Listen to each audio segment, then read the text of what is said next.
কাছে মাটিতে এরকম একটা গর্ত করা আছে। আর ভাবতে পারো জিনিসটা হয় না, সেই মাটি থেকে সেরকম বোম, মানে সেই বাজিগুলো ফাটানো হয়, বুম করে একটা জায়গা থেকে ওঠে, পরেরটা বুম করে ওঠে, সেই রকম এইখানে একটা বল আছে। এই বলটাকে আমি উপরে ছুঁড়বো, তারপরে আর একটা বল আছে, কালো বলটা ছোড়ার পর নীল বলটাকে ছুঁড়বো। আমি প্রথমে কালো বলটাকে ছুঁড়লাম U1 স্পিডে ওপর দিকে। তারপর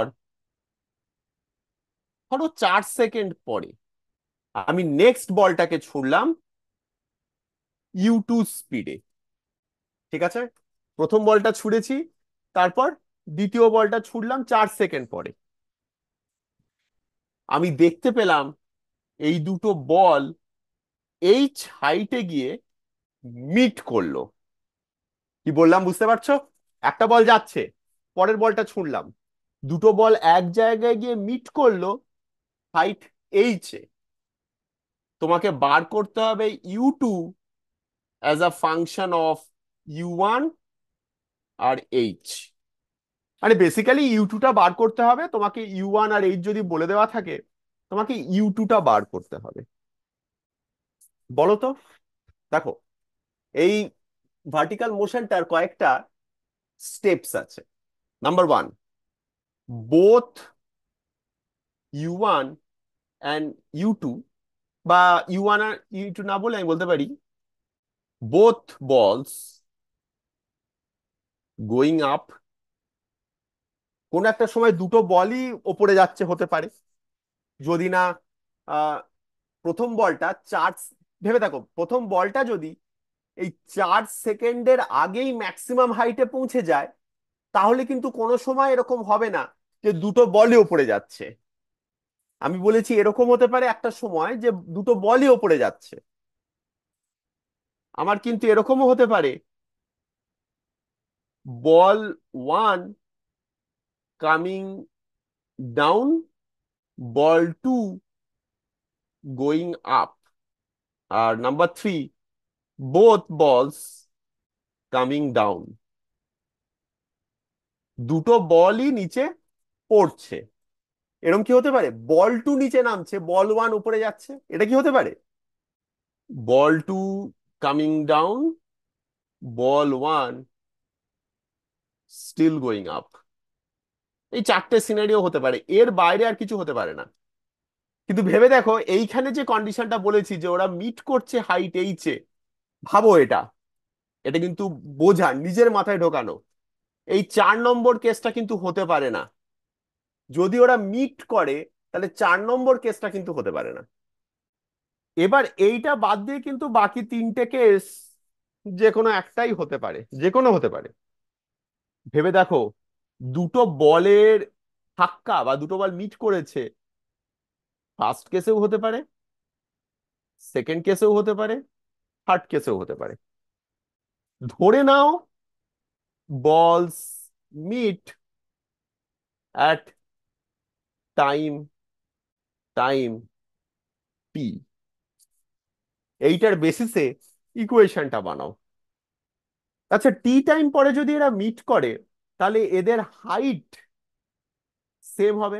আমি ইকুয়েশন থেকে হাইটটাকে সেম করতে পারি, তাই তো? আমি তো হাইট বার করার ইকুয়েশন আমরা জানি। প্রথম বলটার হাইট কত এট টাইম টি, দুজনের হাইট সেম হতে হবে, তার মানে প্রথম বলটার হাইট কত বলো দেখি এট টাইম টি।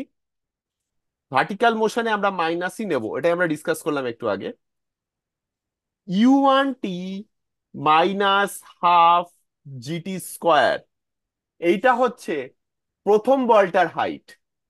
দ্বিতীয় বলটার হাইটও সেম হবে। দ্বিতীয় বলটা কত হাইটে আছে আর টাইমটি, তফাৎ কি দুটোর মধ্যে? একটা ছোট তফাৎ আছে। এটা ইউ টু হবে। ঠিক আছে, আচ্ছা, বলতে থাক। হুম, মানে সেই, এই যে হাইটটায় আছে প্রথম বলটা, দ্বিতীয় বলটা সেম হাইটে আছে, তাই ইকুয়াল টু দেবো। ইকুয়াল টু কত বল? ইকুয়েশনটা তো তাহলে একই রকম হয়ে যাবে, ইউ টু টি মাইনাস। ওইখানেই ট্রিকটা, মানে কনফিউশন হচ্ছে, এটা তো হতে পারে না। না। তাহলে কি ভুল আচ্ছা, ওই করছিস? টি যে 4 সেকেন্ড দেওয়া আছে। এক্স্যাক্টলি, ওইখানেই প্রবলেমটা। প্রথম বলটা, এই যে বলছি আমি, বলস মিট অ্যাট টাইম টি, প্রথম বলটা তার মানে টি টাইম দিয়ে, টি টাইম ধরে ফ্লাই করছে। দ্বিতীয় বলটা কতক্ষণ ফ্লাই করছে? U2 u t two minus t into minus t four minus four minus minus half g t t minus four whole whole square. Square. আমার ইকুয়েশন অফ মোশনে theta কি ভুললে চলবে না, টিটা হচ্ছে কতক্ষণ ধরে মোশনটা হচ্ছে।